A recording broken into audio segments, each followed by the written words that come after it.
এত বড় সাহস, তুই আমার গায়ে স্পর্শ করার সাহস কোথায় পেলি? তুই জানিস আমি কে? আমি সাদিয়া চৌধুরী, ভার্সিটির সভাপতি মিস্টার আমজাদ খানের একমাত্র মেয়ে। তুই আমার গায়ে হাত দিয়েছিস? প্লিজ ম্যাডাম, একটু বোঝার চেষ্টা করুন। আমি আপনাকে ইচ্ছে করে স্পর্শ করিনি। আমাকে পেছন দিক থেকে ধাক্কা দিয়েছে আর আমি সামলাতে না পেরে আপনার উপরই এসে পড়ি। সরি ম্যাডাম, আমি ইচ্ছে করে দেইনি। আমি খুব ভালো করেই জানি যে তোরা কেমন করতে পারিস। তোদের মতো ছেলেদেরকে আমি খুব ভালো করেই জানা আছে। গরিব ঘরের ছেলে তো মনে করেছিস বড় লোকের মেয়ের সঙ্গে প্রেম করে কোনো মতো পটিয়ে তাকে বিয়ে করে সমস্ত সম্পত্তির মালিক হয়ে যাবে। আরে ম্যাডাম, আপনি বুঝতে পারছেন না কেন? আমি সত্যি বলছি, আমি ইচ্ছে করে ধাক্কায় দেইনি। আর আমি ভার্সিটিতে আছি, প্রথমে এসেছি। আমি তো আপনাকে আগে পর্যন্ত দেখিনি। তুই ভার্সিটির ফার্স্ট ইয়ারে ভর্তি হয়ে একটা সিনিয়র আপুকে ধাক্কা দিয়েছিস, আর এখন মুখে মুখে তর্ক করে চলেছিস। তুই আজকে শেষ। তোর এত বড় সাহস, তুই আমাকে ধাক্কা দিয়ে আবার এখন আমাকে জ্ঞান দেওয়ার চেষ্টা করছিস? দেখুন ম্যাডাম, আপনাকে জ্ঞান দেওয়ার কোনো ইচ্ছাই আমার নেই। আর আমি আপনাকে চিনি না, তাহলে আপনাকে জ্ঞান দিতে যাব কেন? তাছাড়া আমাকে পেছন দিক থেকে ওই ছেলেগুলো ধাক্কা দিয়েছে, এখানে আমার কোনো দোষ নেই। প্লিজ ম্যাডাম, বিশ্বাস করুন। মেয়েটা তখন খুবই জোরে রায়হান ছেলেটার উপর রেগে গিয়ে একটা থাপ্পড় মারলো। আর থাপ্পড় মারার পরে রায়হান কিছুটা তার থেকে দূরে চলে গেল। রায়হান ছেলেটা একেবারেই সহজ সরল একটা ছেলে, আর মেয়েটা হলো সাদিয়া চৌধুরী, আমজাদ চৌধুরীর একমাত্র মেয়ে, অনেক অহংকারী একটা মেয়ে। এদিকে রায়হান তখন নিচের দিকে তাকিয়ে থাকলো। রায়হান খুব ভালো করেই জানে এখন প্রতিবাদ করতে গেলে তার অনেক বেশি সমস্যা হয়ে যাবে।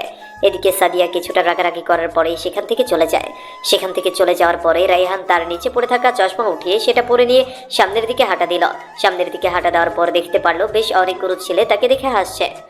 রায়হান পিয়নের কাছে জিজ্ঞেস করলো তার ক্লাসরুম কোন দিকে, আর পিয়ন সেটা বলে দেওয়ার পরে রায়হান সেখান থেকে সোজা তার ক্লাসরুমে চলে আসলো। ক্লাসরুমে সবার সামনে খালি দেখে সেখানেই বসে গেল। রায়হান মাথা নিচু করে সেখানেই চুপচাপ বসে আছে। আর কিছুক্ষণের মধ্যেই একটা মেয়ে ক্লাসের মধ্যে প্রবেশ করলো। মেয়েটাকে দেখে সকলেই চুপ হয়ে গেল, বেশ খানিকটা অবাক হয়ে গেল। এখন মেয়েটার নাম হলো মেঘলা। মেঘলা প্রিন্সিপালের একমাত্র মেয়ে, সেও বেশ অহংকারী। মেঘলা এসে দেখতে পারলো তার জায়গার মধ্যে একটা ছেলে বসে আছে।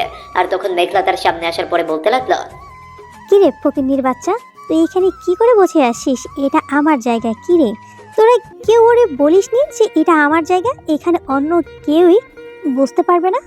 অনেকবার বলেছি, কিন্তু সে এখানে খালি পেয়েছে বলে বসেছে। আমাদেরকে এই কথা বলেছে, তারপর আমরা আর কি বলবো? তোর জায়গা, তুই সবটা ভালো করে বুঝে নে, তুই করবি কি না করবি।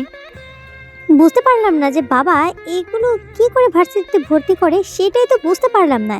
এখানে সব বড় লোক ছেলে মেয়ে ভার্সিটিতে, এখানে এরকম ফকিনির বাচ্চা কি করে চান্স পেল সেটাই বুঝতে পারছি না। Mind your language please. দয়া করে আমাকে যা বলার বলুন, কিন্তু আমার মা বাবাকে নিয়ে কোনো কিছু বলবেন না। ওনারা পৃথিবীতে বেঁচে নেই। মরার পরেও যদি এসব খারাপ কথা বলেন, তাহলে আসলে বিষয়টা অনেক বেশি খারাপ হয়ে যাচ্ছে। তোর কি এখন আমাকে জ্ঞান দেওয়া লাগবে নাকি ফকিনি? যা তুই এখান থেকে, না হলে তোকে লাঠি দিয়ে পিছনে পাঠাবো। এটা শুধু আমার জায়গা, তুই জায়গাটা নোংরা করে দিয়েছিস। রায়হান আর কোনো কিছু না বলে পেছনের বেঞ্চে এসে বসে পড়লো। পেছনের বেঞ্চে বসে সে ভাবতে লাগলো সে কোথায় চলে এলো। রায়হান তখন আর কোনো কিছুই ভাবতে পারছে না। আর তখনই ক্লাসের মধ্যে স্যার প্রবেশ করলো। স্যার ক্লাসে প্রবেশ করার পরে তখন সবার পরিচয় জিজ্ঞেস করতে লাগলো। আর যখন রায়হানের বেলায় আসলো তখন রায়হান দাঁড়িয়ে বলতে লাগলো, স্যার, পৃথিবীতে আমার আপন বলতে তেমন কেউ নেই। সম্পর্কে একজন চাচা আছেন যে কিনা আমাকে এই পর্যন্ত মানুষ করেছে ছোট থেকে। ওনার একটা দোকান আছে, আমি পড়াশোনার পাশাপাশি ওই দোকানে গিয়ে বসি। ও আচ্ছা, ঠিক আছে, তুমি বসো। আর তোমার যদি কোনো কিছু লাগে বা তোমার কোনো কিছু সমস্যা হয়, তাহলে অবশ্যই আমাকে জানাবে। আমি যত সম্ভব চেষ্টা করব, বুঝতে পারছো? আর তোমরা সবাই তাকে খুব সহজেই মেনে নেবে। আশা করছি তোমাদের কাছে এই বিষয়ে আর কোনো কথা বলতে হবে না। স্যার তখন রায়হানকে বসতে বলল। রায়হান বসে পড়ার পরে ক্লাসে মনোযোগ দিল। রায়হান তখন ক্লাসে মনোযোগ দিয়েছিল, আর ক্লাসের মধ্যে রায়হানকে নিয়ে বেশ খানিকটা কানাঘোষা শুরু হয়ে গেছে। এভাবেই ক্লাসের সময় শেষ হয়ে যাওয়ার পরে সকলে ক্লাস থেকে বের হয়ে গেল। আজকে যেহেতু ফার্স্ট ইয়ারের প্রথম ক্লাস, তাই শুধুমাত্র একটি ক্লাস হওয়ার পরেই ছুটি হয়ে গেছে। কালকে থেকে রেগুলার পুরোপুরি ক্লাস হবে। আর রায়হান তখন সিঁড়ি দিয়ে নামছিল, আর তখন পেছন থেকে মেঘলা এসে ধাক্কা দেয়। আর ধাক্কা দেওয়ার সঙ্গে সঙ্গে রায়হান নিচে পড়ে গেল, আর হাতে পায়ে অনেক ব্যথা পায়। আর তখন তাকে দেখতে পারলো মেঘলা। তার বন্ধুরা সকলেই দাঁত বের করে হাসছে। আর তখন মেঘলা তার বান্ধবীকে বলতে লাগলো, দেখছিস ছোট লোকের বাচ্চা কেমন আমার সামনে আসে, আর পরের বার থেকে আমার সামনে এভাবে পড়লে এভাবে ধাক্কা দিয়ে ফেলে উপরে পাঠিয়ে দেব। আজকে শুধুমাত্র ট্রেলার দিয়ে গেলাম। যাই বলেছিস, এরপর থেকে এরকম মনে হয় না আর করবে। তবে ছোট লোকেদের আবার এই একটা সমস্যা, ওদের কখনো শিক্ষা হয় না, ওদের কখনোই লজ্জা শরম কিছুই হবে না। এই কথা বলার পরে মেঘলা আর নীলা ওরা দুজনেই হাসতে হাসতে সেখান থেকে চলে যায়। আর রায়হান সেখান থেকে উঠে সরাসরি ভার্সিটি থেকে বেরিয়ে চলে আসলো বস্তিতে। বস্তিতে আসার পরেই দেখতে পারলো তার চাচার দোকান বন্ধ করছিল দুপুরবেলায়। আর তখন রায়হান তার চাচাকে গিয়ে বলতে শুরু করলো, চাচা কি ব্যাপার, তুমি এত তাড়াতাড়ি দোকান বন্ধ করছো কেন? আমি তো চলে এসেছি। তুমি গিয়ে বাড়িতে খাবার খাও, গোসল করো, আর আমি ততক্ষণের দোকানে বসি। আর কি বলছিস তুই? তুই মাত্র ভার্সিটি থেকে এসেছিস আর এখনই তুই দোকানে বসবি? আপাতত দোকানে বসার কোনো প্রয়োজন নেই। আর দুপুরবেলা এমন কোনো কাস্টমার আসবে না, তুই বিকালে বসিস। আমি না হয় বিকালে একটু ঘুমাবো। ঠিক আছে, চলো তাহলে আমি বিকালে বসবো। তুমি বিকালে একটু রেস্ট নিও। আপাতত চলো, আমারও খিদে পেয়েছে। দুজনে মিলে একসঙ্গে খাবার খাই। এই কথা বলার পর রায়হান এবং তার চাচা দুজন মিলেই চলে গেল বস্তিতে। বস্তিতে আসার পরে দুজন মিলে রান্না করে খাওয়া দাওয়া করে নিল। আর খাওয়া দাওয়া করার পর বিকেলবেলা রায়হান এসে দোকান খুললো। দোকান খুলে বিভিন্ন কাস্টমার আসছে আর ওদের সঙ্গে কিছু একটা কথা বলছে আর ওদেরকে যা দিচ্ছে। রায়হান বানিয়ে হঠাৎ করেই একটা গাড়ি দোকানের সামনে এসে থামলো। দোকানটা মেন রোডের সাথেই, তার জন্য যে কোনো গাড়ি এসে থামতে পারে আর এই জন্য ভালো বিক্রি হয়। গাড়ি থেকে নেমে আসলো সাদিয়া চৌধুরী। সাদিয়া চৌধুরী রায়হান কি অবস্থায় দেখতে পেয়ে একটু মজা নেওয়ার জন্যই মূলত এগিয়ে এসেছে। আর তখন সাদিয়া সবার সামনে এসে বলতে লাগলো, এই ফকিনীর বাচ্চা, তোকে আমি ভালো করে 1 কাপ চা বানিয়ে দে তো। আর শোন, চায়ের কাপ ভালোভাবে ধুয়ে নিবি, কিন্তু গরম পানি না দিয়ে, না হলে কিন্তু তোর মাথায় ঢালবো চা। রায়হান তখন চুপচাপ তার জন্য ভালোভাবে চা বানিয়ে সাদিয়ার সামনে এনে দিল। সাদিয়ার সামনে এনে দেওয়ার পরে সাদিয়া এক চুমুক দিতেই বাকি চাটা ফেলে দিল। তারপর 1000 টাকার একটা নোট দিয়ে সেখান থেকে গাড়ি নিয়ে চলে গেল। রায়হান সবার সামনে বেশ খানিকটা অপমানিত হলো।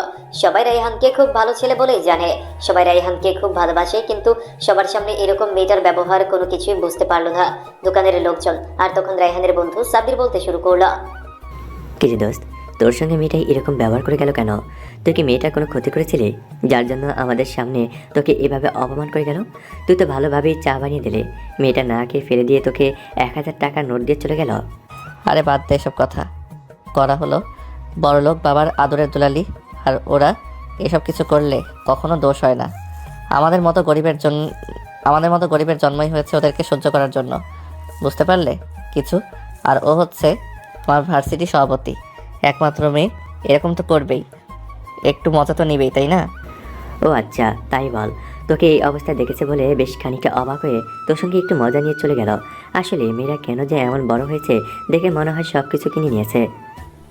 রায়হান তখন সন্ধ্যা পর্যন্ত দোকান করে সন্ধ্যাবেলায় চলে আসলো রুমের মধ্যে। রুমে এসে ফ্রেশ হয়ে একটু পড়তে বসলো। পড়াশোনা শেষ করে সে ঘুমিয়ে গেল। পরদিন সকালবেলা ঘুম থেকে উঠে না খেয়ে ভার্সিটিতে চলে আসলো। ভার্সিটিতে এসে দেখতে পারলো সাদিয়া তার বান্ধবীদের সঙ্গে সিগারেট খাচ্ছে। এটা দেখার পরে রায়হান যেন আকাশ থেকে পড়লো। এভাবে ওপেনলি সবার সামনে সিগারেট খাওয়া আসলে মুখের ব্যাপার নয়। সাদিয়া দেখতে পারলো, তাকে দেখেও না দেখার ভান করে রায়হান চলে যাচ্ছিল। আর তখন সাদিয়া রায়হানকে ডাক দেয়। রায়হানের ইচ্ছে না থাকা সত্ত্বেও রায়হান সেখানে গেল। রায়হান সেখানে যাওয়ার পরে সাদিয়া তখন একটা থাপ্পড় দিয়ে বলতে শুরু করলো, কি রে ফকিনীর বাচ্চা, তুই আমাকে দেখে না দেখার ভান করে চলে যাচ্ছিলি কেন?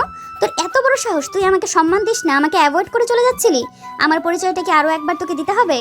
আসলে আপু, আমার ক্লাসের সময় হয়ে গেছে, তার জন্য আমি তাড়াতাড়ি করে চলে যাচ্ছিলাম। এমনিতেই হেঁটে আসতে অনেক বেশি লেট হয়ে গেছে। প্লিজ আপু, কোনো কিছু মনে করবেন না। আপনার সঙ্গে আমি ক্লাসের পরে দেখা করি। তুই আমাকে এই কথা বলার সাহস কোথায় পাস? আমি যখন বলবো তখন তুই এখান থেকে যেতে পারবি, এছাড়া তুই এখান থেকে যেতে পারবি না। আমি যেটা বলবো তুই সেটাই করবি। এর কোনো ব্যতিক্রম হলে তোকে মেরে তক্তা বানিয়ে হসপিটালে রেখে আসবো। প্লিজ আপু, আমি অনেক কষ্ট করে এ পর্যন্ত এসেছি। আমি প্রতিটা ক্লাস করতে চাই। আপনি প্লিজ আমার সঙ্গে যাই কিছু করুন না কেন, ক্লাসের পরে করুন, আমার কোনো আপত্তি থাকবে না। এইরকম স্টুডেন্ট থাকলে তো এই ভার্সিটির মুখ উজ্জ্বল হবে, তাই না রে? কি বলিস তোরা? ঠিক আছে, তুই এখন যা। আর শোন, অবশ্যই তোর ক্লাস শেষ করার পরে আমাদের সঙ্গে এসে দেখা করবি, আমরা যেখানেই থাকি না কেন। এই কথা বলার পরে রায়হানকে ছেড়ে দিল ওরা ছেড়ে দেওয়ার পরে রায়হান দৌড়াতে দৌড়াতে ক্লাসে চলে আসলো। ক্লাসে এসে সবার পেছনের বেঞ্চে বসে গেল। আর তখন সঙ্গে তার একটা ছেলে বসলো। ছেলেটাকে বসতে দেখে বেশ খানিকটা অবাক হয়ে গেল রায়হান অবাক হয়ে ছেলেটার দিকে তাকিয়ে আছে। আর তখন ছেলেটাকে বলতে লাগলো, আর এভাবে অবাক হওয়ার কোনো কিছুই নেই। আমি সবার সঙ্গে মেশার চেষ্টা করি, তুমিও তো আমার মতোই মানুষ, তাই না? তোমার সঙ্গে কেন আমি খারাপ ব্যবহার করবো? আর কেন এতবার তোমাকে সবার সামনে অপমান করে কথা বলবো? তোমার সঙ্গে বসে তো কোনো প্রবলেম নেই, তুমি আমার মতোই রক্ত মাংসের ভরা মানুষ। হ্যাঁ, এটা ঠিক যে আমিও আপনার মতোই মানুষ, কিন্তু আপনার আশেপাশে মানুষগুলো তো আমার সঙ্গে বসতে দেখলে, কথা বলতে দেখলে আপনাকে অপমান করে কথা বলবে। আমি চাই না যে কেউ আমার জন্য সবার সামনে অপমানিত হোক, প্লিজ। আরে তুমি এসব নিয়ে কোনো চিন্তা করো না, এসব কোনো বিষয় না। তুমি মনোযোগ দিয়ে ক্লাস করো। আর হ্যাঁ, আমি তামিম আমরা তাহলে আজকে থেকে বন্ধু। তুমি আমাকে বন্ধুর মতোই মনে করতে পারো। আর আমাদের মধ্যে তুমি কখনো হবে না, তুই তুই করে বলতে হবে। আচ্ছা ঠিক আছে, এখন থেকে না হলে তুই করে বলবো। তবে আবারও বলছি, আমার জন্য কিন্তু অনেক কথা শুনতে হবে। তখন কি করবে শুনি? যে যাই বলুক না কেন, আমি এসব কথা কখনো পাত্তাই দিই না, আর কখনো পাত্তা দিব না। বুঝতে পারলে? এবার মনোযোগ দিয়ে ক্লাস কর, স্যার খুব ইম্পর্টেন্ট বিষয় নিয়ে আলোচনা করছে। তারপর দুজনে মিলে কথা বন্ধ করে ক্লাসে মনোযোগ দিল। আর এভাবেই বেশ অনেকটা সময় পার হয়ে যাওয়ার পরে সবগুলো ক্লাস শেষ করার পরে রায়হান বাইরে চলে আসলো। বাইরে এসে দাঁড়িয়ে আছে। সবাইকে চলে যাওয়ার পরে আস্তে আস্তে সে সিঁড়ি দিয়ে নামছিল। সে দেখছে মেঘলা নীলার সঙ্গে গল্প করতে করতে সিঁড়ি দিয়ে নামছিল। আর ওরা সিঁড়ি দিয়ে নেমে যাওয়ার পরে রায়হান চলে যেতে শুরু করলো। আর সেই সময় পেছন দিক থেকে মেঘলা ডাক দিল। মেঘলা ডাক দেওয়ার পরে তখন রায়হান তার কাছে যায়। তার কাছে যাওয়ার পরে তখন মেঘলা তাকে একটা থাপ্পড় দেয়। থাপ্পড় দেওয়ার পরে তখন বলতে শুরু করলো। শোন, তুই তো গরিব, তাই তোকে একটা কাজ দিচ্ছি, তার জন্য তুই অনেক টাকা পাবি। কাজটা হলে তুই তোর পকেটের রুমাল দিয়ে আমার জুতোগুলো পরিষ্কার করে দিবি, তাহলে আমি তোকে 5,000 টাকা দেবো। মেঘলা, তুই কি যে বলছিস না? ও কি 5,000 টাকা কখনো নিজের চোখে দেখেছে? ও তো নিজের চোখে কখনো 5,000 টাকা দেখেইনি। তাহলে তুই 5,000 টাকা দিবি কিভাবে? এগুলো নিয়ে সামলাতে পারবে কিনা? ওকে 500 টাকা ধরিয়ে দিস, তাহলেই হবে। কিরে, তুই 500 টাকা তো দেখেছিস তাই না? আসলে মেঘলা, আমার পকেটে কখনো রুমাল থাকে না। আমি রুমাল ব্যবহার করি না। আমি পরিষ্কার করতে পারবো না। আর আমার টাকাটাও কোনো প্রয়োজন নেই। আমি আসছি। রুমাল নিয়ে তো কি হয়েছে? তুই তোর শার্টটা খুলে আমার জুতোটা পরিষ্কার করে দিবি, আবার সেই শার্ট তুই পরে এইখান থেকে চলে যাবি। যদি এটা না করিস তাহলে তোকে মেরে হসপিটালে ভর্তি করে আসবো। রায়হান কোনো কিছু বললো না। কোনো কিছু না বলে এসে তার শার্ট খুলে জুতা পরিষ্কার করতে শুরু করলো। আর সকল ছাত্রছাত্রী এদিকে সাদিয়াও বিষয়টা দেখে মজা নিতে শুরু করলো। আর রায়হান তারপর শার্ট পরিধান করে সেই ভার্সিটি থেকে বের হয়ে চলে গেল মাথা নিচু করে। সেই সময় রায়হানের মোবাইলে একটা কল চলে আসলো। রায়হান ফোনটা রিসিভ করলো। ফোনটা রিসিভ করার পর ওপাশ থেকে রায়হানকে কেউ একজন বলতে লাগলো। রায়হান, আমি বুঝতে পারছি না তুমি সে ভার্সিটিতে গিয়ে এসব কি শুরু করে দিয়েছো। তুমি তোমার অপারেশন না করে এগুলো কেন করছো? এতগুলো অপমান কেন সহ্য করছো? আমি কিন্তু সব কিছুই জানি, আজকে নিজের চোখে দেখে আসলাম। স্যার, আমার কাছে এটা ছাড়া আর কোনো কিছু করার নেই। আমাকে আমার মতো করে কাজ করতে দিন। আমার উপর বিশ্বাস রাখুন। খুব তাড়াতাড়ি আমি সকল কিছু হাতে নাতে ধরে ফেলতে পারবো। হ্যাঁ, তোমার উপর আমার সম্পূর্ণ বিশ্বাস রয়েছে যে তুমি এটা পারবে। কিন্তু এখানে যদি তোমার নিজের ইমেজ ডাউন হচ্ছে, তো এটা কি করে তুমি সহ্য করছো? তুমি তো এরকম ধরনের ছেলে না, যে ছেলে কেউ একটা কথা বললে ডিপার্টমেন্টের উপস্থিত কর্মকর্তাদের কেউ ছেড়ে কথা বলে না, সেখানে সে সবার সামনে অপমানিত হচ্ছে। স্যার, কেউ আমার পার্সোনালি বিষয়ে কথা বললেন আমি কখনোই চুপ করে থাকি না। তবে এখন কেন চুপ করে আছি জানেন? কারণ আমি আমার দেশের জন্য কাজ করছি। এ দেশ থেকে যদি এরকম কিছু উচিত মানুষগুলোকে চিরতরে বিদায় করে দিতে পারি, তাহলে এই দেশের জন্য অনেক বেশি মঙ্গল হবে। শুধু শুধু ওরা দেশে থেকে দেশের সম্পদ নষ্ট করছে, দেশের সন্তানগুলো নষ্ট করছে। রায়হান, তোমার মতো অফিসার যেন ঘরে ঘরে তৈরি হয়, তোমার মতো ছেলে যেন প্রতিটা মায়ের হয়, আমি সেই দোয়াই সব সময় করি। তবে মনে রাখবে, সভাপতি, প্রিন্সিপাল আর বেশ কজন মিলে ওরা কিন্তু অনেক বড় একটা গ্রুপ রয়েছে। আর এই গ্রুপটা আন্ডারওয়ার্ল্ডের সঙ্গে কানেক্টেড। তুমি আগে খোঁজ করো যে আন্ডারওয়ার্ল্ডের সঙ্গে মূলত কে যোগাযোগ রাখে। যে কোনো একজন আন্ডারওয়ার্ল্ডের সঙ্গে কানেকশন আছে। জি স্যার, এই গ্রুপে সবাই তো আর আন্ডার ওয়ালের সঙ্গে কানেক্টেড এমনটাই না। তোদের মধ্যে যে কোনো একজন লিডার রয়েছে, যার মাধ্যমে সকল কিছু পরিচালনা করা হয়। তবে স্যার, আজকে রাতে মনে হয় অনেক বড় একটা ডিল হতে চলেছেন ড্রাগসে। ভার্সিটির পরিবেশ তেমন একটা ভালো নয়। নতুন 2টা ট্রাক প্রবেশ করেছে, ভালোভাবে খোঁজ নেওয়া লাগবে। তুমি তোমার টিমকে প্রস্তুত রেখেছ। তুমি তোমার মতো করে অপারেশন চালিয়ে যাও। আর কোনো কিছুর প্রয়োজন হলে আমাকে অবশ্যই জানাবে। আর খুব তাড়াতাড়ি আমাকে ফলাফল জানাবে। আমার বিশ্বাস তুমি সাকসেসফুল হবে সব সময়। স্যার, আপনি শুধু আমার জন্য দোয়া করবেন স্যার। আর অপারেশনের সাথে সাথে মনের মানুষকে হয়তো খুঁজে পেয়েছি। বেশি দিন লাগবে না। ওকে আমার মতো করে তৈরি করে তারপরে আপনার সামনে নিয়ে আসছি। সাদিয়াকে তোমার সঙ্গে খুব ভালোই মানাবে। সভাপতি লোকটা খারাপ হলেও তার মেয়েটার দিকে খুব ভালোই খেয়াল রাখে। আর তাছাড়া তার মেয়েটাও নিষ্পাপ, হয়তো একটু অহংকারী, তবে সেটা তুমি ম্যানেজ করে নিতে পারবে। গুড লাক, আমি সব কিছু জানি। রায়হান তখন কিছুটা লজ্জা পেয়ে কল কেটে দেয়। আর কল কেটে দেওয়ার পরে তখন রায়হান চলে আসলো বস্তিতে আসার পরে খাবার খাওয়ার পরে কিছুক্ষণ শুয়ে থাকলো। আর বিকেলবেলা আবারও দোকানে চলে আসলো। দোকানে আসার পরে কাজ করছিল। আর সেই সময় হঠাৎ করে আবারও সাদিয়া চলে আসলো। আর সাদিয়া আসার পরে এবার রায়হান বাকি টাকা ফেরত দেওয়ার জন্য এগিয়ে আসলো। আর এগিয়ে আসার পরে তখন সাদিয়া বলতে শুরু করলো, আমাকে বাকি টাকা ফেরত দিতে হবে না, এটা তোকে আমি ভিক্ষা দিয়েছি। তোর তো এত টাকা রোজগার করার কোনো সামর্থ্য নেই। আমি প্রতিদিন তোর থেকে 1 কাপ চা খাবো, খেয়ে যাব, আর তোকে 1000 টাকা করে দেবো। তুই তো মনে হয় 7 দিন বিক্রি করেও 1000 টাকা কামাতে পারিস না। আমি না হয় তোর অনেক বড় একটা কাস্টমার হয়ে গেলাম। প্লিজ ম্যাডাম, আপনি যদি আমার চায়ের যা দাম তাই যদি দিতেন তাহলে আমি আপনাকে চা দিতে পারি। এছাড়া আমি আপনাকে চা দিতে পারবো না। আমি বাড়তি টাকা রাখতে পারবো না প্রতিদিন এভাবে। এত অ্যাটিটিউড কেন তোর? সব সময় এত অ্যাটিটিউড নিয়ে ভাব নিয়ে থাকিস কেন তুই? বাচ্চার ছেলে, তাই বাচ্চার মতোই থাকবি। বড় হওয়ার চেষ্টা করিস না। আমার সামনে বড় হতে গেলে আমার মতো হতে হবে। ম্যাডাম, আমি আপনার জন্য চা নিয়ে আসছি, আপনি বসুন। আমি এ কথা বলে চা নিতে চলে আসলাম আর চা বানিয়ে ওনার হাতে দিলাম। উনি অর্ধেকটাকে কাপটা ভেঙে ফেললো, তারপর আমাকে 1000 টাকা দিয়ে সেখান থেকে চলে গেল। সাদিয়া তখন সেখান থেকে চলে যাওয়ার পরে রায়হান আবারও দোকানে এসে তার কাজে মনোযোগ দিল। আর এদিকে সন্ধ্যার পরে রায়হান রুমে এসে রেডি হয়ে বাইরে বের হয়ে গেল। আর কিছুক্ষণের মধ্যেই একটা গাড়ি এসে তার সামনে দাঁড়ালো। রায়হান গাড়িতে উঠে গেল। আর তখন ভেতরে তার সকল টিম মেম্বার বসে রয়েছে আর গাড়িটা একজন চালাচ্ছে। আর তখন পেছন থেকে রাব্বি তাকে বলতে শুরু করলো, স্যার, আমার কাছে পুরোপুরি কনফার্ম মেসেজ আছে। সেটা হলো আজকে ভার্সিটিতে অনেক ভালো ড্রাগসের ডিল হতে পারে। আর যদি ডিল হয়ে যায় তাহলে তো ওরা টাকা দিয়ে যাবে। আর কার কাছে দিবে সেটা এখনো জানতে পারেনি, হয়তো প্রিন্সিপালের কাছেই থাকবে। আমরা যেটা ভাবছি সেটা নাও হতে পারে। বুঝতে পেরেছে, সবসময় আগে নেগেটিভ চিন্তা করবেন, তারপর পজিটিভ চিন্তা করবেন, কারণ ওরা সোজা মানুষ না, ওরা সবসময় নেগেটিভ দিকটাই বেছে নেবে।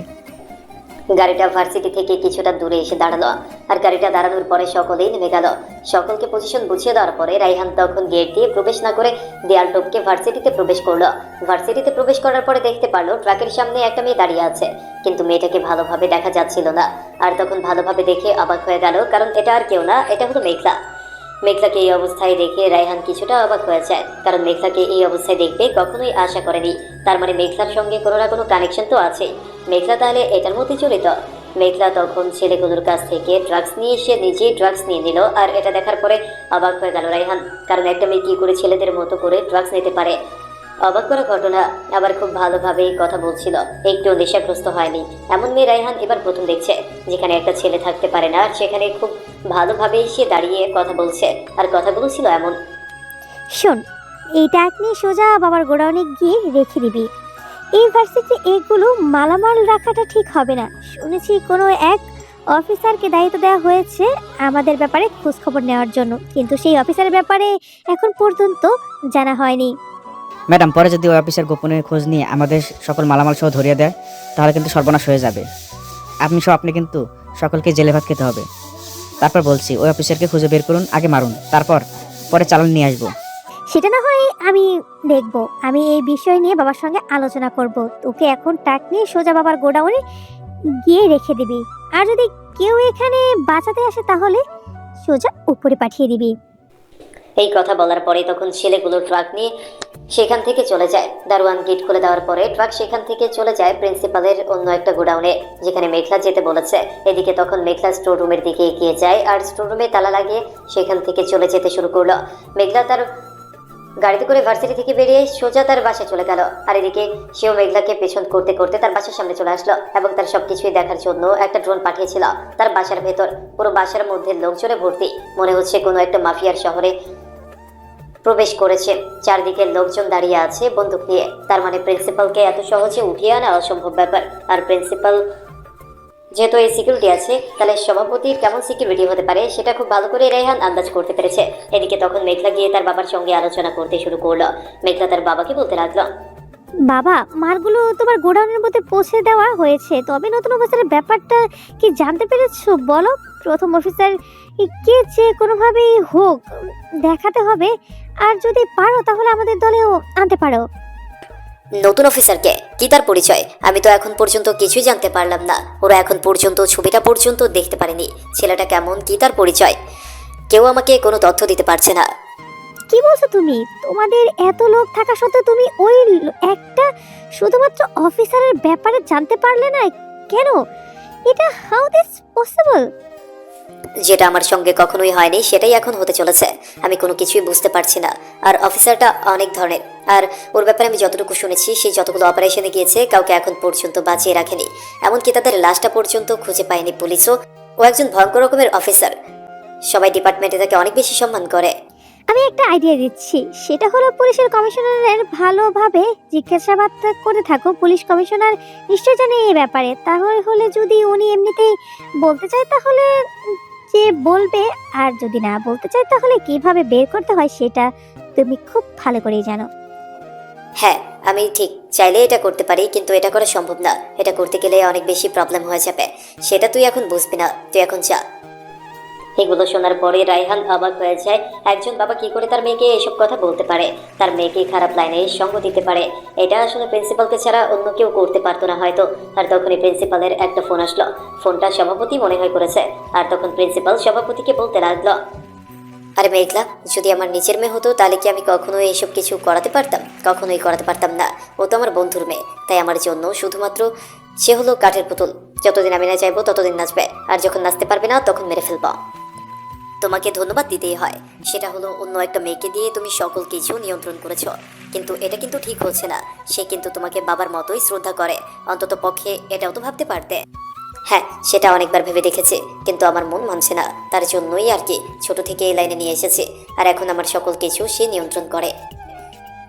শোনা, আমি তোমাকে একটা কথা বলছি। আমি সেই অফিসারের ব্যাপারে জানতে পেরেছি। সেই অফিসারের নাম হলো রায়হান শেখ। আমি শুধু নামটাই জানতে পেরেছি, এছাড়া আর কোনো কিছুই জানতে পারিনি। তুমি খোঁজ নাও কিভাবে ওই ছেলেটার খোঁজ পাবে। ওই ছেলেটাকে মারতে না পারলে কিন্তু আমাদের ব্যবসার মধ্যে লালবাতি চলবে। পরবর্তী সময়ে যে আমরা চালান নিয়ে আসবো এবং এগুলো বিভিন্ন জায়গায় পৌঁছতে হবে। আমরা কোনো কিছুই করতে পারবো না, এমনকি আমরাও নিজেরাও ধরা পড়তে পারি।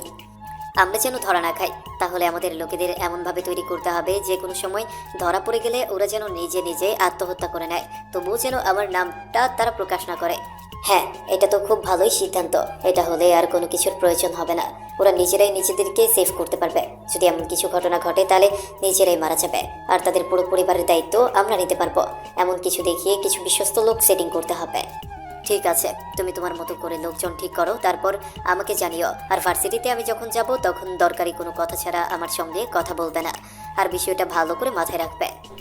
সভাপতি এই কথা বলার পরে তখন কল কেটে দেয়। আর কল কেটে দেওয়ার পরে এদিকে তখন রায়হান কোনো কিছু না করে সেখান থেকে চলে যায়। আর রায়হান সেখান থেকে চলে যাওয়ার পরে ওইদিকে রাব্বি তখন রায়হানকে কল দেয়। কল দেওয়ার পরে রাব্বি তখন উপাস থেকে রায়হানকে বলতে শুরু করলো, স্যার, ওই ঠিকানা আমরা পেয়ে ফেলেছি। আপনি এই জায়গায় চলে আসুন। আমরা সকলেই এই জায়গায় আছি। অনেক বড় একটা গোডাউন, আর এখানে প্রায় 50 জনের ওপরে লোকজন পাহারা দিচ্ছে। রায়হান তখন কল কেটে দিয়ে যথারীতি সেখানে চলে গেল। আর গোডাউনে যাওয়ার পরে দেখতে পারলো প্রায় 50 জনের ওপরে লোকজন পাহারা দিচ্ছে। আর তখন আর রায়হান সবাইকে ডাক দিল। সে সবাইকে ডাক দেওয়ার পরে সবাইকে প্ল্যান বুঝিয়ে দিল।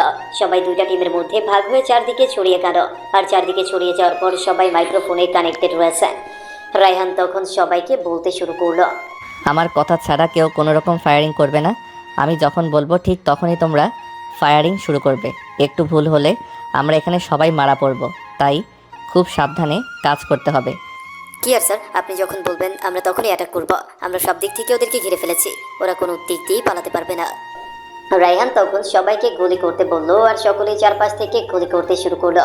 আর এইভাবেই অনেক গোলাগুলি হওয়ার পরে প্রায় সকলেই তারা মারা গেল। আর এদিকে রায়হান তার টিম সহ গোডাউনের ভেতরে ঢোকার পরে অবাক হয়ে গেল।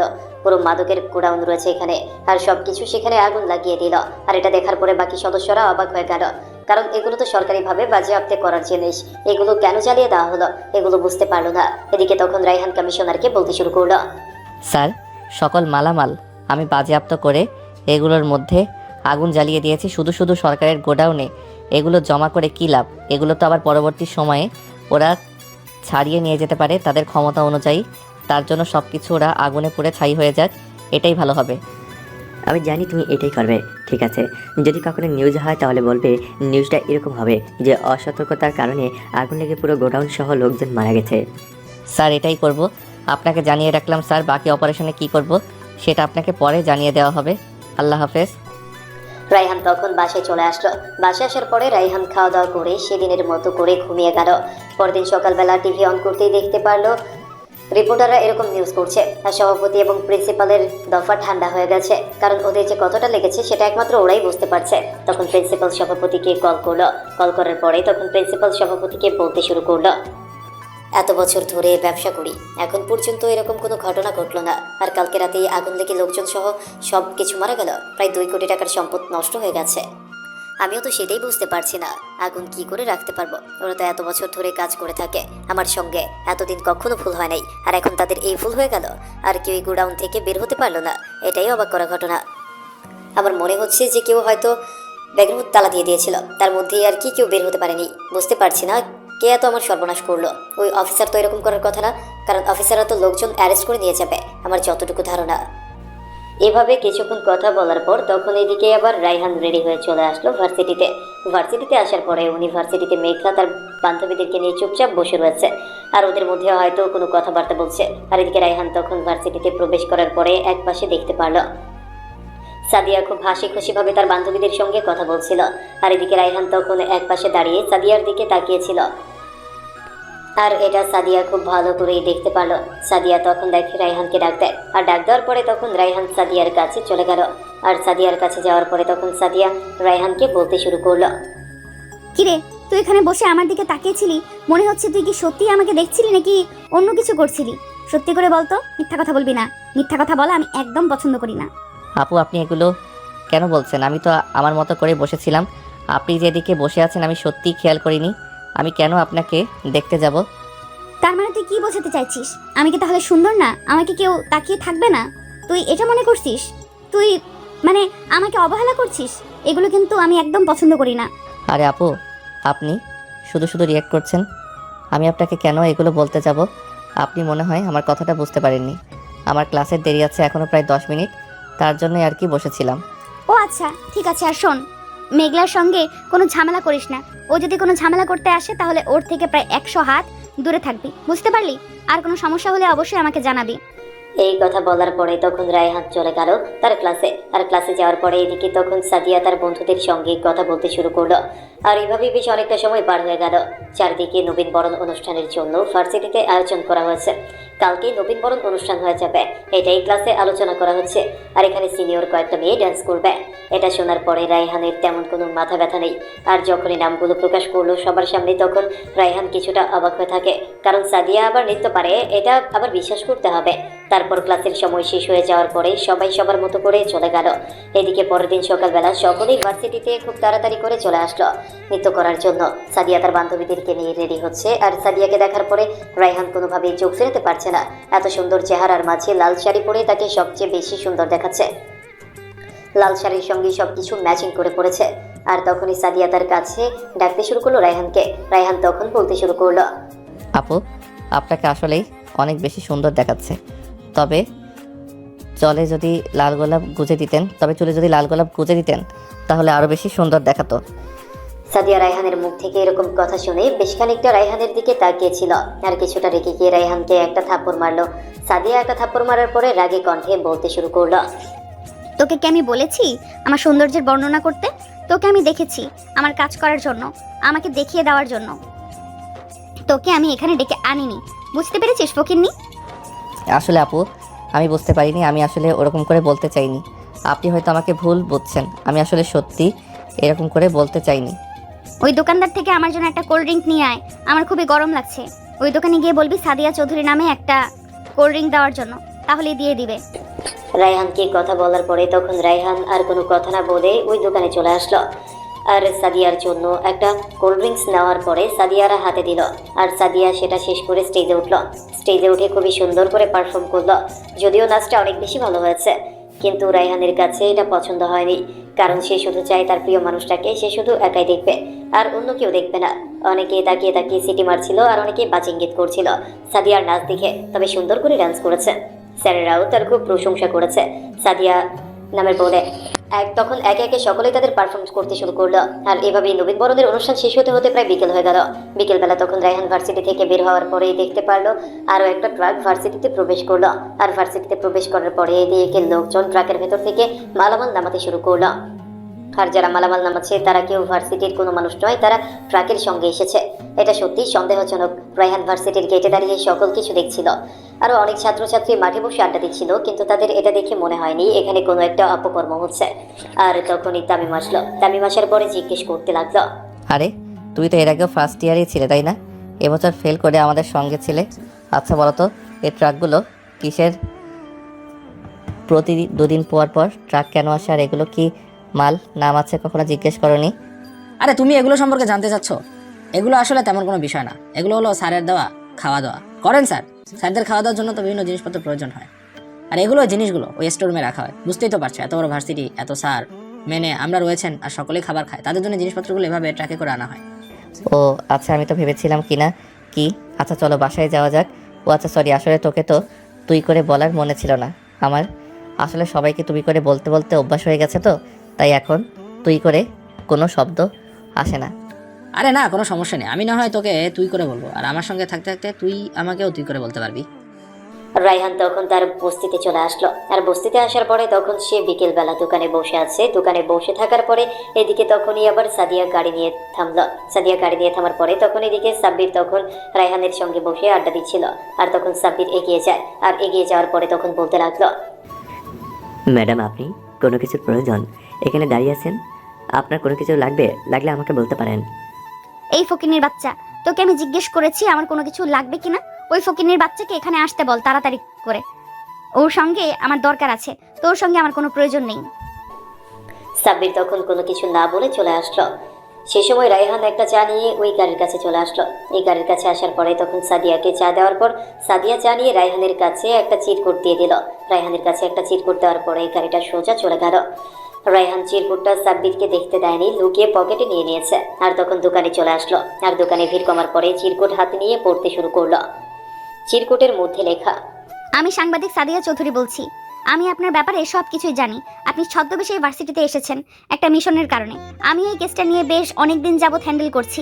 আপনি যদি আমাকে সাহায্য করেন তাহলে ভালো হতো। আমার নাম্বার এখানে দেওয়া আছে, দয়া করে আমাকে কল দিবেন। সাব্বির তখন জিজ্ঞেস করলো, হাতের মধ্যে এটা কি? আর সাব্বিরের কথায় কোনো গুরুত্ব না দিয়ে রায়হান তখন সে তার নিজের কাজ করতে শুরু করলো। আর এভাবেই বেশ অনেকটা সময় পার হয়ে গেল। সন্ধ্যার পর রায়হান রুমে আসার পরে তখন তার ল্যাপটপ বের করে কাজ করতে শুরু করলো। আর তখন রায়হান সাদিয়ার নাম্বারে একটা কল দিল। আর সঙ্গে সঙ্গে কলটা রিসিভ হয়ে গেল। আর সাদিয়া তখন উপাস থেকে রায়হানকে বলতে শুরু করলো, প্রথমেই আপনাকে সরি বলে নিচ্ছি, কারণ ভার্সিটিতে আপনাকে অনেক খারাপ কথা বলেছি। আসলে এটা বলতে হয়, সুযোগ যখন পেয়েছি কেন শুধু শুধু ছেড়ে দেব? একটু মজা করলাম আর কি। আচ্ছা এখন কাজের কথায় আসি। আমি আপনাকে সাহায্য করতে চাই। আমাকে সাহায্য করলে আপনার তাতে কী লাভ? এখন আমার ব্যাপারে আপনি হয়তো জানেন আমি কারো কোনো সাহায্য নেই না। আর সাংবাদিককে আমি সবচেয়ে বেশি ঘৃণা করি। ওরা বেশি ছড়িয়ে দেয়, এটা আমার অপছন্দ। জানি আমি সবকিছুই, তবুও আমি আপনাকে সাহায্য করতে চাই। আর আমি যে তথ্যগুলো আপনাকে দেবো সেই তথ্যগুলো পেলে আপনার আরও বেশি অনেক সুবিধা হবে। আমি এটা জানি যে আন্ডারওয়ার্ল্ডের সঙ্গে কার কানেকশন রয়েছে। ভালো কথা, তবে সেটা আমাকে জানানোর প্রয়োজন নেই। আপনারটা আপনার কাছে রাখুন। আর আমার ব্যাপারে নাক গলানো আমি একদম পছন্দ করি না। যেহেতু আপনি আমার ব্যাপারে জানেন তো সেখানে চুপচাপ থাকেন। আরে এমন করে রেগে যাওয়ার কি আছে মিস্টার রায়হান? প্রথমে একটা কথা বলার আছে, সেটা হলো আপনার বাবা তিনি আন্ডারওয়ার্ল্ডের সঙ্গে যুক্ত রয়েছে। আর পুরো আন্ডারওয়ার্ল্ড শুধুমাত্র তার কথাই চলে। দেখুন মুখ সামলে কথা বলুন, না হলে কিন্তু আমি আপনাকে অ্যারেস্ট করতে বাধ্য হব। এসব বলার ব্যাপারে আপনি কি বলছেন না বলছেন আপনি জানেন। আপনি কার বিষয়ে কথা বলছেন? আপনি কি আমার আগের জন্মের শত্রু ছিলেন যে আমি আপনার ব্যাপারে এরকম কথা বলবো? আমার কাছে যথেষ্ট পরিমাণে প্রমাণ রয়েছে আপনার বাবার ব্যাপারে। আপনার বাবা একজন আন্ডারওয়ার্ল্ডের কিং। সকল খারাপ কাজের সঙ্গে ওনার হাত রয়েছে, আর সকল খারাপ কাজ ওনার হাত ধরেই হয়। ও আচ্ছা ঠিক আছে, আপনি আমার মেইলে সব কিছু পাঠিয়ে দিন, আমি বিষয়টা দেখব। তারপরে আমি আপনাকে জানাচ্ছি, যদি এটা সত্যি হয় তাহলে আমার বাবাও আমার হাত থেকে রেহাই পাবে না। এই কথা বলার পরে তখন সাদিয়া কল কেটে দেয়। আর সাদিয়া কল কেটে দেওয়ার পরে সকল প্রমাণ পাঠিয়ে দিল রায়হানের কাছে। রায়হান এগুলো দেখার পরে কোনো কথা বলতে পারছে না। যে এগুলো পাঠিয়েছে সবগুলোই সত্যি, তার মানে তার বাবা এসব ব্যাপারে সব কিছুতেই জড়িত রয়েছে। তখনই সাদিয়া কল দিল। আর সাদিয়া কল দেওয়ার পরে তখন সাদিয়া রায়হানকে বলতে লাগলো, আমি আরও একটা তথ্য দিচ্ছি আপনাকে, সেটা হলো উনি আপনার আসল বাবা নন। আপনার বাবা আপনি যখন ছোট ছিলেন তখন আপনার বয়সে 1 বছর ছিল, তখনই মারা যায় রোড অ্যাক্সিডেন্টে। আর জন্মের সময় আপনার মা মারা যায়। আপনার বাবা মারা যাওয়ার পর সমস্ত সম্পত্তির মালিক হয়ে যায় আপনার এই বাবার অফিসের ম্যানেজার বর্তমান খলিল চৌধুরী। আর আজকে আপনার বাবা উনি আপনাকে মেরে ফেলতেও দ্বিধাবোধ করবে না, কারণ সম্পত্তি যা পাওয়ার উনি পেয়ে গেছেন, এখন সুযোগের অপেক্ষায় আছেন। আমার একটা প্রশ্ন হলো, সেটা হলো তুমি এত কিছু কি করে জানলে? তোমার তো এগুলো জানার কোনো কথা নয়। তুমি কার কাছ থেকে এই তথ্যগুলো পেয়েছো আর কারো কাছ থেকে এসব কিছু জেনেছো? আমি হাসপাতালের নার্সের কাছ থেকে এসব কিছু জেনেছি। উনি আপনার ব্যাপারে সব কিছুই জানে, আর ওনার হাত ধরেই আপনি এই পৃথিবীর আলো দেখতে পেয়েছেন। আন্টি অনেক ভালো এবং অনেক সৎ, যার জন্য আমাকে এই তথ্যগুলো দিয়েছে আর প্রমাণগুলো সঙ্গে দিয়েছে। ঠিক আছে, আমার বাবা যেহেতু অপরাধী, আমি আমার বাবাকে নিজের হাতে এনকাউন্টার করব। যে হাত দিয়ে উনি আমাকে খাবার খাইয়েছে তারই বিপরীতে আমি ওনাকে এনকাউন্টারে মেরে ফেলবো। সেটা আপনার বিষয়, তবে আমার একটা আলাদা রকমের কথা আছে। সেটা হলো আপনার ব্যাপারে খোঁজ খবর নিতে গিয়ে কখন যে আপনাকে ভালোবেসে ফেলি সেটা আসলে আমি নিজেও বলতে পারবো না। আমি জানি যে ভার্সিটিতে নৃত্য করা আপনার পছন্দ হয়নি, কিন্তু আপনাকে জানানোর জন্যই আমি নৃত্য করেছি, না হলে আমি করতাম না। আমি জানি আপনিও আমাকে ভালোবাসেন। এই কথা শোনার পরে তখন রায়হান কল কেটে দেয়, আর কল কেটে দেওয়ার পরে তখন বিষয়গুলো নিয়ে চিন্তা করতে শুরু করলো। সাদিয়ার বিষয়টা এগুলো কোনো বিষয় না, ভালোবাসা জীবনে আসবেই, তবে সেটা সঠিক সময় হলে রায়হান মেনে নেবে।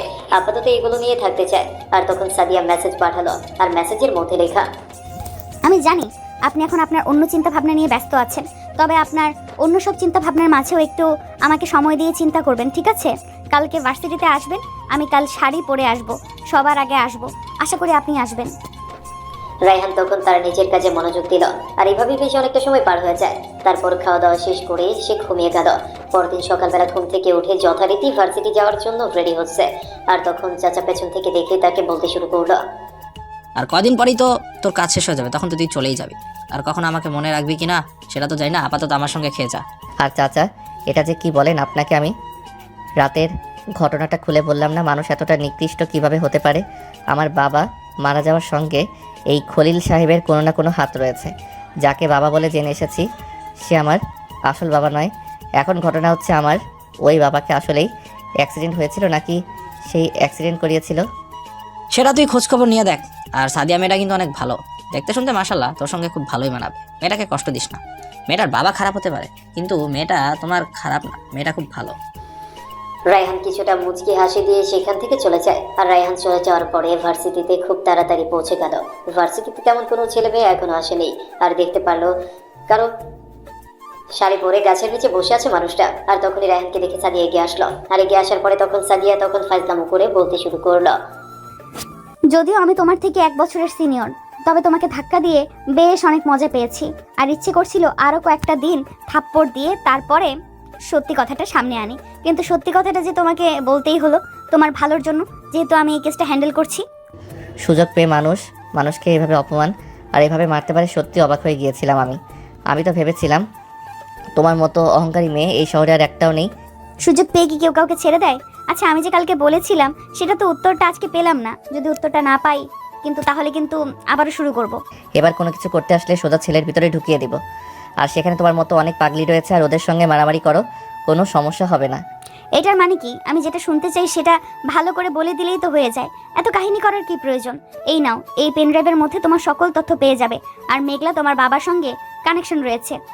তোমার বাবা মেঘলাকে যা বলে, আর মেঘলা সভাপতি আর প্রিন্সিপালের সাহায্যে সকল কাজ করে থাকে। রায়হান তখন কোনো কথা না বলে সাদিয়ার হাত ধরলো, আর সাদিয়ার হাত ধরাতে সাদিয়া কিছুটা অবাক হয়ে তাকিয়ে রইল। আর তখন রায়হান খানের কাছে গিয়ে বলল, সব কথা মুখে বলতে হয় না, কিছু কথা মন দিয়ে বুঝে নিতে হয়। আর এতদিন তুমি আমাকে মেরেছো, বিয়ের পরে আমি তোমাকে মেরে খাল উঠিয়ে ফেলবো। তাহলে তো তোমাকে বিয়ে করা যাবে না। তোমাকে বিয়ে করার মানে নিজের পায়ে নিজে আঘাত করা। আমি আমার রাস্তায়, তুমি তোমার রাস্তায়, না হয় সারা জীবন প্রেম করে যাব, তাহলে তো আর মারতে পারবে না। এসব কথা বাদ দাও, চলো তোমার সঙ্গে একটু পার্কে যাই, আর অন্য বিষয়ে কথা বলতে হবে। আমার মনে হচ্ছে আমার বর্তমান যে বাবা, নকল বাবা, উনি আমার আসল বাবাকে খুন করেছে। এটা তুমি খুঁজে বের করে নাও, আমি এর সম্পর্কে বলতে পারবো না। আমি যতটুকু জানতে পেরেছি ঠিক ততটুকুই তোমাকে তথ্য দিয়েছি। আমি একদিন তোমাকে মার্কেটে দেখেছিলাম, আর মার্কেটে দেখার পরে তোমাকে সত্যিই ভালো লেগে গেছিল। তারপর তোমার ব্যাপারে খোঁজ খবর নিতে থাকি। নেমে তো আমি সাংবাদিকতার কারণে এই কাজটা হ্যান্ডেল করছিলাম, আর সেই সব বাদে জানতে পারি যে তুমি ওই মিশনে রয়েছো। গোপন সংবাদ জানতে পেরেছি, তারপর তোমার ব্যাপারে সবকিছু খোঁজ খবর নিয়ে জানতে পারি এই সব কিছু। রায়হান তখন সাদিয়াকে নিয়ে পার্কের মধ্যে চলে যায়। আর পার্কে দুজন মিলে হাঁটাহাঁটি করার পরে তখন বলতে লাগলো, আজকে একটা মিশন রয়েছে, আর এই মিশনের মধ্যে প্রিন্সিপাল আর সভাপতিকে মেনে দেওয়া হবে, আর সেটাই সাহায্য লাগবে সাদিয়ার। সাদিয়া যদি সাহায্য করে তাহলে বিষয়টা আরো বেশি সহজ হয়ে যাবে। আমি তোমাকে একটা কথা বলতে চাই, সেটা হলো উনি হাজার হোক, উনি আমার বাবা। প্লিজ তুমি ওনাকে অ্যারেস্ট করে নিয়ে যাও, কিন্তু এনকাউন্টারে মেরে দিও না প্লিজ। কারণ আমি এটা সহ্য করতে পারবো না। যদি আমার বাবা খারাপ লোক, আমি জানি। দেখো, তুমি আমাকে ভালোবেসে বলে দিয়েছো, কিন্তু আমি আইনের কাছে সবসময় ঋণগ্রস্ত। আইন আমাকে যেটা করতে বলবে আমি সেটাই করব। আর ইনকাউন্টার কেউ ইচ্ছে করে না, পরিস্থিতি তখন বলে দেয় কি করতে লাগবে। সাদিয়ার সঙ্গে বেশ অনেক বিষয় নিয়ে কথা বলে রায়হানের বেশ কিছুটা হালকা লাগছে। আর এদিকে তখন মেঘলা দেখতে পারলো সাদিয়ার সঙ্গে রায়হান বসে গল্প করছিল। মেঘলা তো বেশ অনেক রেগে গেছে এটা দেখে। আর এদিকে রায়হান এসে তার নিচের কাজ করতে শুরু করলো। রাতের বেলা রায়হান তার টিমের সাথে নিয়ে ভার্সিটিতে প্রবেশ করলো। ভার্সিটিতে প্রবেশ করার পর সে স্টোররুমে গেল। স্টোররুমে গিয়ে দেখতে পারলো সকল মালামাল সাজানো রয়েছে। আর সে সময় রাব্বি তাকে বলতে শুরু করলো, স্যার, প্রিন্সিপাল আচার সভাপতি অফিসে বসে ড্রিঙ্কস করছে, সঙ্গে নীলাও রয়েছে। তাদেরকে এনজয় করার জন্য যা যা দেওয়া প্রয়োজন সব কিছুই তারা করছে। ওদেরকে একটা কেউ বাঁচিয়ে রাখবো না, সব কয়টাকে মেরে ফেলবো। আজকে ওদের মতো শিক্ষকের বেঁচে থাকার কোনো অধিকার নেই। জীবনে বহু পাপ করেছি, কত কথা মেয়ের জীবনে নষ্ট করেছি, কত ছেলের জীবন নষ্ট করেছি, সেটার কোনো হিসাব নেই। ওরা নিজেরাও জানে না ওরা কতগুলো মানুষকে মেরেছে আর কত ছেলে মেয়ের জীবন নষ্ট করেছে। রায়হান তখন অফিস রুমের চারপাশ ঘিরে ফেললো। আর অফিস রুমের চারপাশ ঘিরে ফেলার পরে অফিসে প্রবেশ করলো। অফিসে প্রবেশ করার পর দেখতে পারলো নীলা ছোট ছোট কাপড় পরে ওদের সামনে ড্রিঙ্কস করছে আর নাচ করছে। এদিকে তখন রায়হান কোনো কথা ছাড়াই তাকে গুলি করে দেয়। আর এটা দেখার পরে প্রিন্সিপাল তখন তাকে বলতে লাগলো, তোর সাহস তো কম না, তুই আমাদের কাজে বাধা দিতে আসিস? তুই জানিস আমরা তোকে কি করতে পারি? তুই কে? তাহলে তুই সে অফিসার? আমি যদি আগে জানতে পারতাম তুই সে অফিসার, তাহলে তোকে এখানে কখনোই বাঁচিয়ে রাখতাম না। কেন রে, আমি কি তোর বাপেরটা খেয়ে বড় হয়েছি যে তুই আমাকে মেরে ফেলবি? আর আমি তোকে বলবো আয় মার আমাকে। জীবনে এত পাপ করেছি সেটার হিসাব তো তোকে এখন দিতে হবে। বল, আজ থেকে 22 বছর আগে আমার বয়স ছিল 1 বছর, তখন রফিক চৌধুরী নামে শিল্পপতির অ্যাক্সিডেন্ট হয়। ওইটা কি আসলে অ্যাক্সিডেন্ট ছিল নাকি তুই আর খলিল সাহেব মিলে এটা করিয়েছিলি? হ্যাঁ, ওটা কোনো অ্যাক্সিডেন্ট ছিল না, ওটা একটা হত্যা ছিল। আমরা 3 জন মিলে প্ল্যান করেছিলাম তাকে ওপরে পাঠিয়ে দিয়ে সমস্ত সম্পত্তি হাতিয়ে নিব। আর উনি আন্ডারওয়ার্ল্ডে জয়েন করেন আমাদেরকে সাহায্য করতে পারবে, এই জন্যই আমি সাহায্য করেছিলাম। আর কত পাপ করবি? এই শিক্ষকতার পেশাটা হলো একটা মহান পেশা। আর এই পেশার সাহায্যে তুই আর তোর সঙ্গে যারা যারা আছে সকলেই খারাপ কাজ করছে। এমনকি নিজের পালিত মেয়েকেও দিয়েও এসব কাজ করাচ্ছিস। মনের মধ্যে একটু পরিমাণ ঘৃণা জন্মায় না? আমাদের কাছে টাকাটাই মুখ্য। আমাদের কাছে এসব মায়া মমতা ভালোবাসা এসব করে কোনো দাম নেই। টাকার লোভে পড়ে এসব কিছু করে ফেলেছি। আমি আমার নিজের ভুল বুঝতে পেরেছি। প্লিজ আমাকে ক্ষমা করে দে। আমার কাছে ক্ষমা চেয়ে কোনো লাভ হবে না। একবার চিন্তা করে দেখ, এই নীলার মতো মেয়ে তোর ঘরে রয়েছে আর তুই এই ছোট্ট একটা মেয়ের এসব কিছু করছিস। একবার চিন্তা করেছিস তোর ঘরেও তো মেয়ে আছে? সভাপতি তখন কোনো কথা ছাড়া মাথা নিচু করে ফেললো। আর তখন রায়হানের পায়ে ধরে কান্না করে দিল। তার নিজের ভুল বুঝতে পেরেছে। রায়হান তখন সভাপতিকে একটা থাপ্পড় মারলো। আর থাপ্পড় মারার পরে বলতে লাগলো, সাদিয়া অত্যন্ত ভালো একটা মেয়ে, এটা তুই আমার থেকে অনেক ভালো জানিস। দাদি আর মুখের দিক থেকে না তাকিয়ে এসব কিছু ছেড়ে দিতেও তো পারতি, কিন্তু না, তুই এসব কিছু করিসনি। প্লিজ রায়হান, তুই আমাকে ক্ষমা করে দে। আমরা দুজনে এই টাকার লোভে পড়ে এইসব কিছু করে ফেলেছি। আমাদেরকে মারিস না প্লিজ, আমাদেরকে আরও একবার সুযোগ দে। আমরা নিজেরা ভালো হয়ে যাব। তোদেরকে ভালো হওয়ার চান্স আমি আর দিতে পারবো না। তোদের টিকিট কাটা হয়ে গেছে উপরে যাওয়ার। ওদেরকে মাফ করলে এই লোকজন আমাদেরকে ক্ষমা করবে না। কি করে পারলি এইসব কিছু করতে? তোর মনের মধ্যে একটু ভয় লাগলো না? আমি তো ভাবছি মানুষ এতটা নিকৃষ্ট কি করে হতে পারে। ছি, নিজের ঘরে এমন একটা মেয়ে থাকতে অন্য একটা মেয়েকে দিয়ে ফুর্তি করতে তোর একটুও লজ্জা লাগছে না? টাকার লোভ মানুষকে অনেক দূর পর্যন্ত নিয়ে যায়। আর এই লোকে বলে তোরা এত এত নিকৃষ্ট কাজ করেছিস যেটা এখন তোদের খারাপ লাগছে, কিন্তু এখন খারাপ লাগলে কোনো লাভ হবে না। তখন ওদেরকে অ্যারেস্ট করে নিয়ে যায়। ওদেরকে অ্যারেস্ট করে নিয়ে যাওয়ার পরে গোডাউনের সকল মালামালি নিয়ে ভার্সিটির মধ্যে পুড়িয়ে দেয়। তারপর সেখান থেকে চলে যায়। আর সেখান থেকে চলে যায় সোজা খলিলের কাছে। খলিল তখন মোবাইলে কথা বলছিল। আর তখন খলিল রায়হানকে দেখে বলতে লাগলো, আরে বাবা, তুই এসেছিস? কতদিন ধরে বাসার বাইরে আসিস? তোকে ফোন করেছিলাম আমি, কিন্তু তোর মোবাইলটা বন্ধ বলছিল। এত ব্যস্ত তুই আমার থেকেও? হ্যাঁ, তুমি তো এত ব্যস্ত থাকবেই, কারণ তুমি তো পুরো সম্পত্তি একাই সামলাচ্ছ। এটা দেখার মতো কেউই নেই। আমি আমার মতো করে আছি, পুরো সম্পত্তি একাই ভোগ করে একাই সব কিছু করছো, ব্যস্ত থাকারই কথা। তুই কি বলছিস? আমি তো কোনো কিছু বুঝতে পারছি না। কোনো ছেলে তার বাবার সঙ্গে এরকম কথা বলে? তোর কি মাথা ঠিক আছে নাকি কিছু খেয়ে এসেছিস? আমি কোনো কিছু খেয়ে আসবো এটা তুমি ভাবলে কি করে? তুমি বাবা হয়ে যদি আমাকে এরকম প্রশ্ন করতে পারো তাহলে তোমার বুকে গুলি করতে আমার কোনো দ্বিধাবোধ লাগবে না। তুই কি পাগল হয়ে গেলি? তুই এখন তোর বাবাকে গুলি করে দিবি কেন? আমি কি করেছি? তোকে 2 হাত দিয়ে তোকে মানুষ করেছি শুধুমাত্র আজকে এই দিনটা দেখার জন্য। আমি সব কিছু জেনে ফেলেছি। একটা কথা মনে রাখবে, সত্য কখনো চাপা রাখতে পারে না কেউ। সত্য সবসময় সবার সামনে বেরিয়ে আসে, আর যখন বেরিয়ে আসে তখন আর কোনো কিছু করার থাকে না।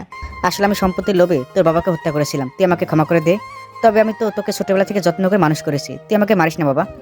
তুমি একজন আন্ডারওয়ার্ল্ডের মাফিয়া কিং, তুমি সকল কিছু নিয়ন্ত্রণ করে থাকো তোমার হাত ধরে, সকল খারাপ কাজ তোমার হাত ধরে হয়। এই শহরে তোমাকে ইনকাউন্টার করে মেরে ফেলবো, কিছুই করার নেই, আমার হাতে ক্ষমতা আছে। আর তুমি যদি ভালো লোক হতে তোমাকে আমি মাথায় করে রাখতাম। এই কথা বলার পরে তখন রায়হান খলিলের বুকে কয়েকটা গুলি করলো আর সঙ্গে সঙ্গে কাটা মুরগির মতো ছটফট করতে করতে সেখানেই মারা গেল খলিল। আর তার বিরুদ্ধে সকল প্রমাণ জোগাড় করে এগুলো কমিশনারের কাছে সাবমিট করলো। আর কমিশনার তখন তাকে কল দেয়, আর কল দেওয়ার পরে বলতে লাগলো, তুমি ওনাকে না মারলেও পারতে। হাজার হোক উনি তোমাকে বলে পেটে করে মানুষ করেছেন। যদিও মানুষটা খারাপ ছিল, যা অন্য ছিল, কিন্তু তবু সম্পত্তির জন্য হোক, যাই কিছু হোক, তোমাকে মানুষ করেছে তো। স্যার আমার পুরো পরিবারকে হত্যা করে ফেলেছে, আর এখন এগুলোর নীতি কথা নিয়ে ভাবলে কি আর হবে। অন্ততপক্ষে আপনার কাছ থেকে আমি এটাই শিখেছি, আইনের কাছে সবাই সমান, কোনো পিতামাতা ভাই বোন কোনো কিছুই আপন নয়। গুড লাক মাই সান। ঠিক আছে, তোমাকে পুরো 1 মাসের ছুটি দিয়ে দিলাম। তুমি পুরো 1 মাস ছুটি পেলে আর বৌমাকে নিয়ে বাসায় এসো, তোমার আন্টি আসতে বলেছে। রায়হান তখন সাদিয়ার বাসার সামনে আসে বাইকে করে। সাদিয়ার বাসার সামনে আসার পরে সাদিয়াকে ফোন করে নিচে নামতে বললো, আর সাদিয়া শাড়ি পরে নিচে নামলো। নিচে নামার পরে সাদিয়া তখন রায়হানকে দেখে শক্ত করে জড়িয়ে ধরলো। তার পেছনে সাদিয়ার আম্মু দাঁড়িয়ে আছে।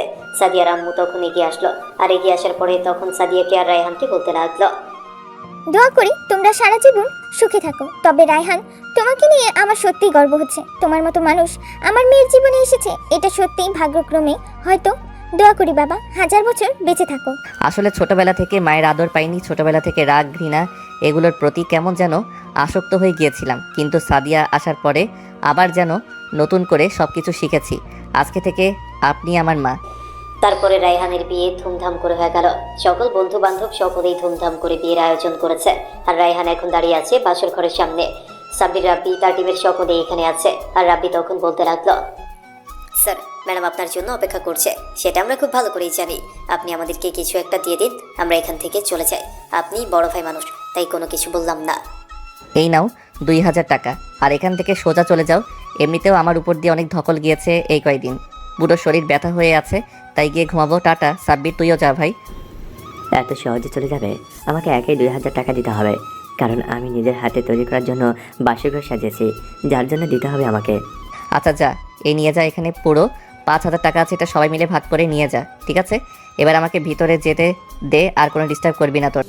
রায়হান তখন ভেতরে প্রবেশ করলো। তার ভেতরে প্রবেশ করার পরে দেখতে পারলো মানুষটি ঘুমটা দিয়ে বিছানার মধ্যে বসে আছে। আর তখন এগিয়ে যায়, আর এগিয়ে যাওয়ার পরে সাদিয়া এসে তখন রায়হানকে সালাম করলো। আর সালাম করার পরে তখন রায়হান বুকে জড়িয়ে নিল। তার বুকে জড়িয়ে নেওয়ার পরে তখন রায়হান সাদিয়াকে বলতে লাগলো, আমার জীবনে আপন বলতে তেমন কেউ নেই, তুমি ছাড়া আমি সত্যি অসহায়। কখনো আমাকে ছেড়ে চলে যেও না, তোমাকে সত্যি বলছি, অনেক বেশি, ভীষণ ভালোবাসি, নিজের থেকে অনেক বেশি ভালোবাসি তোমাকে। তা আপনার অহংকারী বউকে যে একটু বেশি আদর করতে হবে। তারপর আবার আমি আপনার থেকে সিনিয়র, আপনি আমার থেকে জুনিয়র, সবসময় আমার কথা মতো চলতে হবে, বুঝতে পেরেছেন? ঠিক আছে, এখন থেকে না হয় আপনার কথা মতো চলবো। তা আমার সিনিয়র অহংকারী বউয়ের কী কী গুণ আছে সেটাও তো আমার দেখতে হবে, তাই না? এখনো পর্যন্ত তো কোনো কিছুই দেখতে পারলাম না। তাই নাকি? তা আমার জুনিয়র বরটা মনে হয় অনেক বেশি বড় হয়ে গেছে। উনি এখন সব কিছুই দেখতে যাচ্ছে। এত সহজে তো আর সব কিছু দেখতে পাবেন না, দেখার জন্য সব কিছু নিজে নিজে আদায় করে নিতে হয়। কিন্তু আপনি তো আমাকে কোনো সুযোগই দিচ্ছেন না আদায় করার জন্য। আমি কি করে আদায় করে নিতে পারবো? তাছাড়া আমি এখনও পিছিয়ে, আমি কি আর এত কিছু জানি? আপনি তো আমার থেকে সিনিয়র, আপনি আমাকে শিখিয়ে দিন। আমি এই পৃথিবীর অনেক কিছুই শিখে গেছি এতদিনে। আর একটা কথা, সেটা হলো আমি আপনার সন্তানের খুব তাড়াতাড়ি মা হতে চাই। আপনার তো মা নেই, তাই আপনার জন্য একটা মা আনতে চাই। কিন্তু আপনি তো আমাকে কোনো সুযোগই দিচ্ছেন না আদায় করার জন্য। আমি কি করে আদায় করে নিতে পারবো? তাছাড়া আমি এখনও পিছিয়ে, আমি কি আর এত কিছু জানি? আপনি তো আমার থেকে সিনিয়র, আপনি আমাকে শিখিয়ে দিন। সেই মিশনের জন্য তো অনেক কষ্ট করতে হবে, কিন্তু সেটার তো অনেক দেরি হয়ে যাচ্ছে। তাড়াতাড়ি শুরু করতে হবে, ছেলে মেয়েকে তো স্কুলে পাঠাতে হবে, তাই না? আমার এই পৃথিবীর অনেক কিছুই শিখে গেছি এতদিনে। আর একটা কথা, সেটা হলো আমি আপনার সন্তানের খুব তাড়াতাড়ি মা হতে চাই। আপনার তো মা নেই, তাই আপনার জন্য একটা মা আনতে চাই। রায়হান তখন সাদিয়াকে কোলে করে নিয়ে বিছানায় শুইয়ে দেয়। আর তখন সাদিয়া আরো চোখ বন্ধ করে ফেলল। আর তখন রায়হান সাদিয়ার ঠোঁট জোড়া দখল করে নিল। আর এইভাবেই দুজন মিলে হারিয়ে গেল এক অজানা গল্পে। নিত্য নতুন ভালোবাসার গল্প পেতে আমাদের চ্যানেলটি এখনই সাবস্ক্রাইব করে পাশে থাকবেন।